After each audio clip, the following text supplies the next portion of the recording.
Hi friends, இன்றைக்கி beautician கிளாஸில் எங்களுக்கு ஐப்ரோ த்ரெட் பண்ணுறது எப்படிங்கிறத கஸ்டமர் வந்தாங்க. அவங்கக்கிட்ட எங்களுக்கு டெமோ காட்டினாங்க ஃப்ரெண்ட்ஸ். அதை நீங்கள் பார்த்துட்ருக்கீங்க. பிடிச்சிருந்தால் லைக் பண்ணுங்கள், ஷேர் பண்ணுங்கள், சப்ஸ்கிரைப் பண்ணுங்கள், கமெண்ட் பண்ணுங்கள் ஃப்ரெண்ட்ஸ்.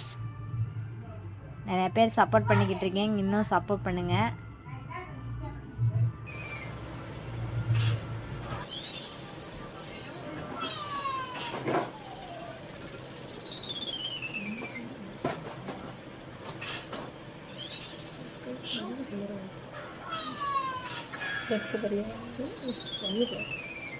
Yo